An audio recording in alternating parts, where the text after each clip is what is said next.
Hello, and welcome to your hymn singing preview for Sunday, June 14th. We'll jump in right away this week with hymn number 722, O Christ, Your Heart Compassionate. We've used this hymn once already during this shelter-in-place time, and we actually sang it in the very first video I made back in March. I think it speaks perfectly to this most difficult time. All of us feel beaten down in our isolation. We may have friends or family who are directly experiencing the effects of the coronavirus, or we may just be lonely and tired. On top of all that, events of the past 2 weeks have revealed great canyons of dysfunction in our society as we are confronted again with the deeply rooted injustice experienced by the Black and brown members of our human family. This hymn assures us that God feels our pain, everyone's pain. God meets us when we are hurting. God gives us strength to meet others when they are hurting. We serve God when we serve others, and it is in serving others that we feel better. The third stanza brings it home. We are your body, risen Christ. Our hearts and hands we yield, that through our lives and ministry, your love may be revealed. Hymn number 722.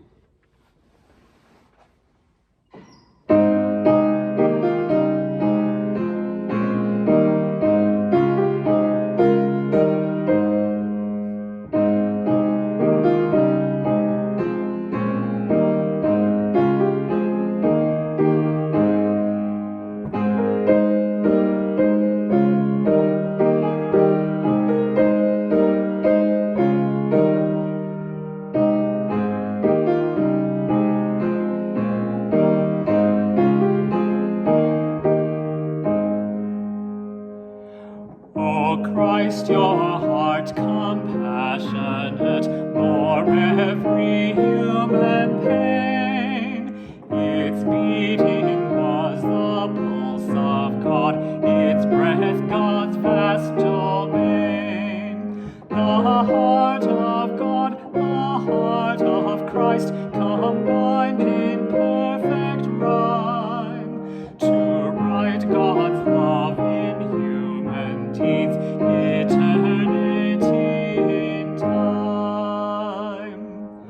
As once you welcomed those cast down and healed the sick, the blind, so may all bruised and broken lives through us your help still find. Lord, join our hearts with those who weep, that none may weep alone, and help us bear another's pain as though it were our own. O Christ, create new hearts in us that beat in time with yours, that joined by faith with your great heart become love's open doors. We are your body, risen Christ, our hearts, our hands we yield, that through our life and ministry your love may be revealed. O love that made the distant stars, yet marks the sparrow's fall, whose arms stretched wide upon a cross, embrace and bear us all. Come, make your church a servant church that walks your servant ways, whose deeds of love rise up to you, a sacrifice of praise.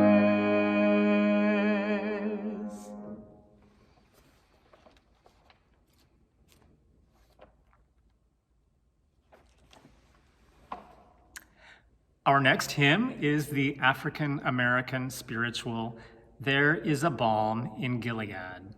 number 614. I have felt for a long time that it's important to honor the gifts of people of color to the church, and that we should be intentional about singing a wide array of music. I'm doubling down on that intention now. James Cone, an eminent Black theologian, wrote, "Hope in the Black spirituals is not a denial of history, but a belief that things can be radically otherwise than they are, that reality is not fixed, but is moving in the direction of human liberation." This hymn also reflects well on this Sunday's gospel reading. Jesus is sending out his 12 disciples to preach and to heal. The words of the verses offer encouragement to those who don't feel good enough or strong enough to do such things. The balm in Gilead is a medicinal ointment mentioned in the Old Testament book of Jeremiah. Hymn number 614.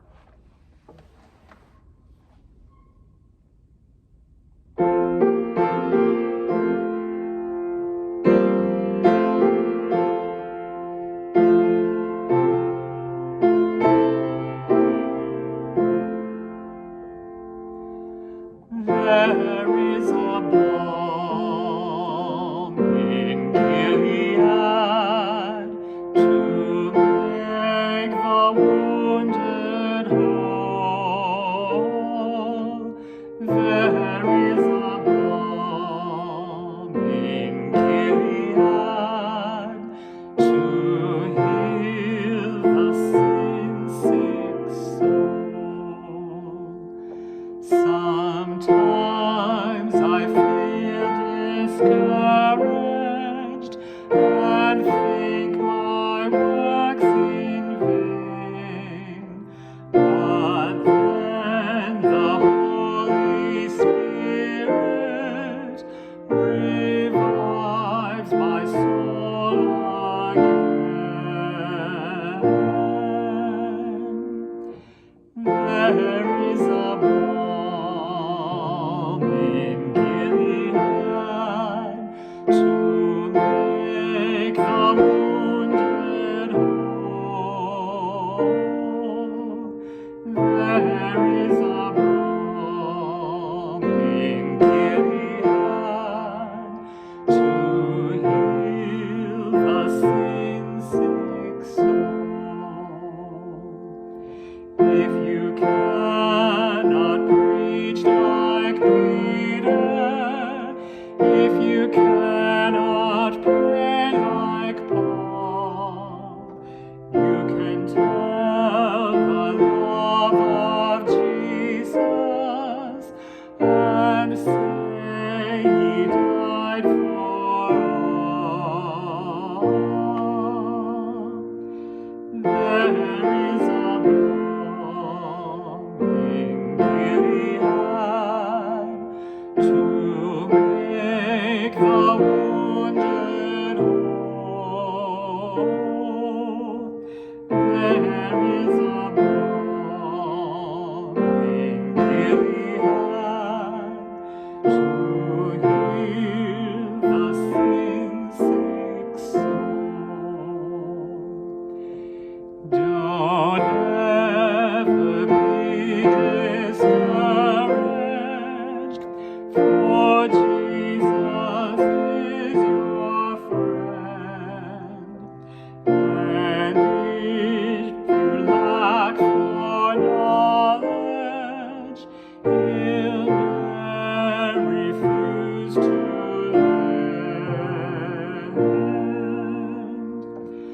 There is a balm in Gilead to make the wounded whole. There is a balm in Gilead to heal the sin-sick soul.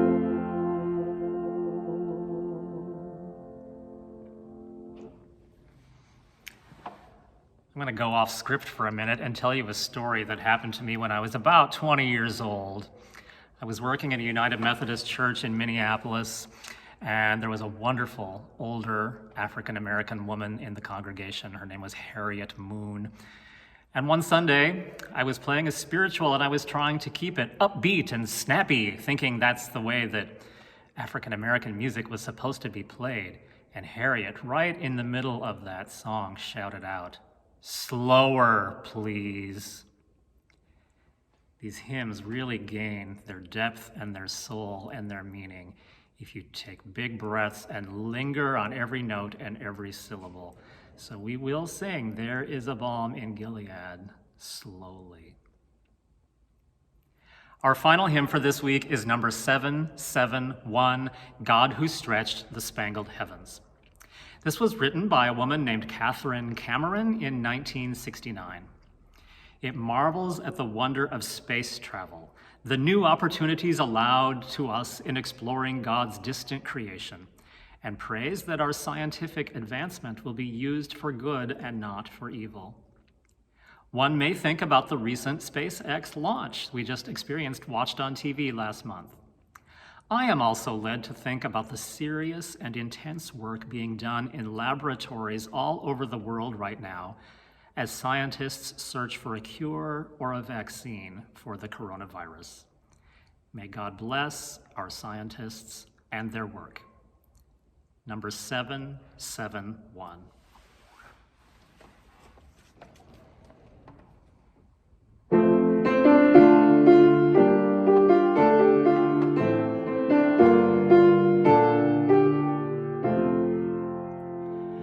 God who stretched the spangled heavens, infinite in time and place, flung the suns in burning radiance through the silent fields of space.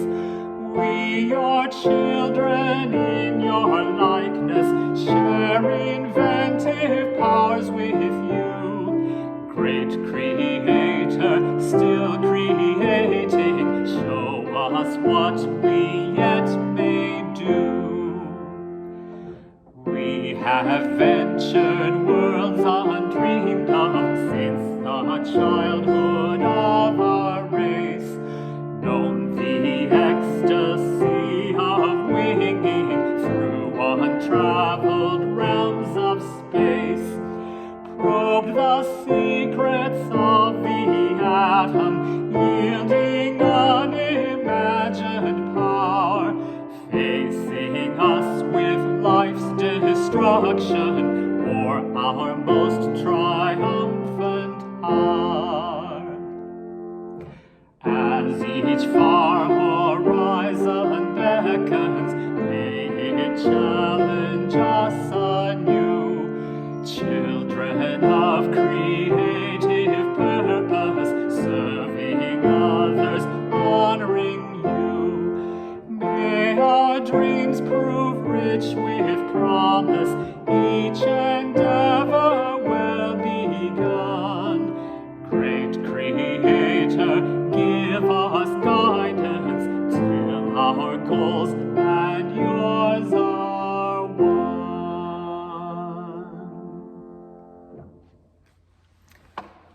That's all for now. Have a great week.